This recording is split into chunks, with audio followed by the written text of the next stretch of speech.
सत्य युग में, त्रेता युग में, द्वापर युग में मन में अगर कोई पाप को सोच लिए या पाप दृश्य देख लिए तो आपको पाप लग जाते थे और वो भुगतना पड़ते थे आपको। और कली युग इतने महान युग है,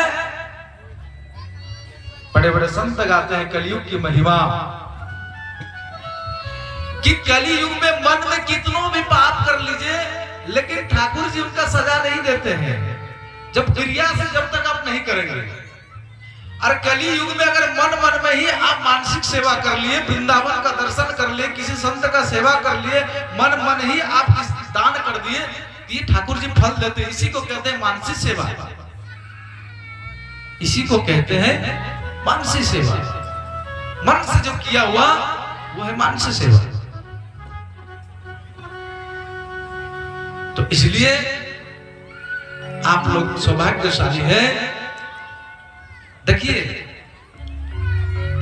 शास्त्र फिर एक बात कहते हैं, रामचरितमानस में ये बात पूज्य श्री तुलसीदास जी महाराज ये बात लिखे हैं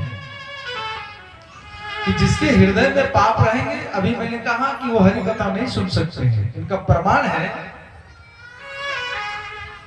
यही श्रीमद् भागवत अमर कथा जब माता पार्वती को श्रवण कराने के लिए प्रारंभ की बाबा तो बीच में सो गए, कथा पूरी नहीं सुन सके। तो क्या माता पार्वती कोई पाप की थी? बोला निश्चय पाप किए।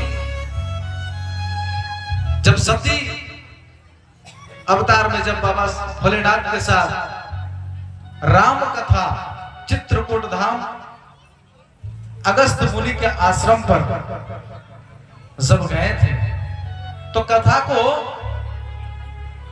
अवहेलना कर दिए थे। एक बार त्रेता युग माही शंभु गए कम मुजरिसी पाई।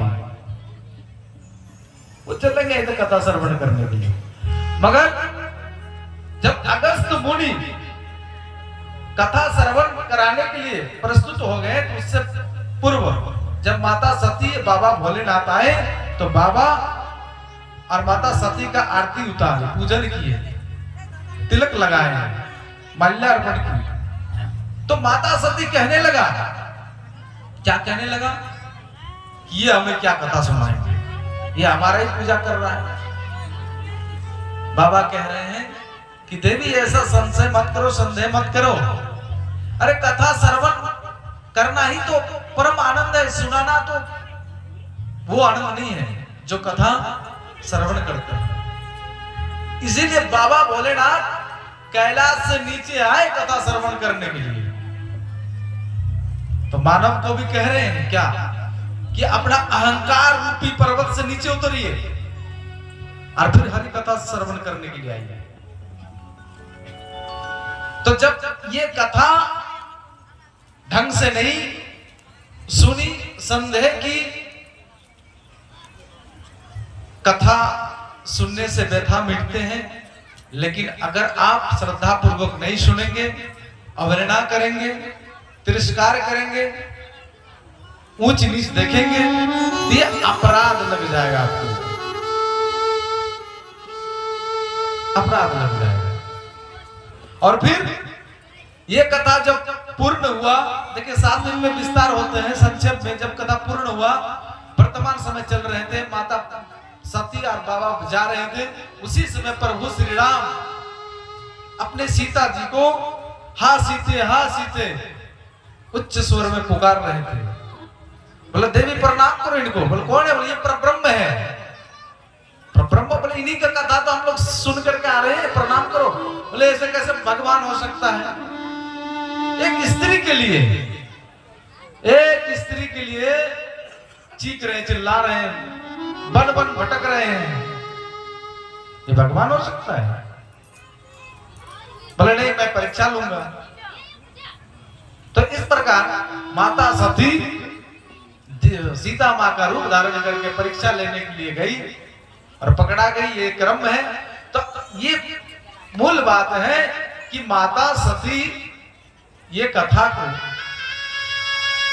राम कथा को ढंग से सुना नहीं, भगवान पे संदेह किया, भगवान पे संदेह किया और उनका जीवन मंदे हो गया। बाबा भोलेनाथ ध्यान लगाया कि हमारा पत्नी जो किया, मैं तो अब अर्धांगिनी के रूप में इनको स्वीकार नहीं करूंगा, क्योंकि ये मेरी जगत माता का रूप धारण किया था। इसीलिए बाबा भोलेनाथ मन ही मन त्याग दिए। ये क्रम है। अपने पिताश्री के यज्ञ में दक्ष प्रजापति के यज्ञ में गए थे, वहां पर अपना देह छोड़ा। जब पुनर्जन्म हिमालय राजा के मैना रानी के गर्भ से अवतरित हुई माता पार्वती, तो माता पार्वती जो बीच में सो गई थी, तो अर्थात यही है क्या कि उन्होंने भगवान पर संदेह किया, वैष्णव पर संदेह किया। अगस्त मुनि इतने बड़े ऋषि पर संदेह किया। इसीलिए भूल करके भी वैष्णव भक्तों साधु पुरुष के साथ कभी संदेह नहीं करना चाहिए। अरे जो कुछ भी है वो कम से कम वो राक्षस का आहार तो छोड़ा है, राक्षस के आहार को छोड़ा है। इसीलिए बाबा भोलेनाथ को कहते हैं वैष्णवाणाम यथा शंभो परम वैष्णव। तो एक बार बोलना पड़ेगा राधे राधे। नेक्स्ट भजन गाना चाहिए, क्योंकि कलयुग है, बड़ा आलस्य जीवन है, क्योंकि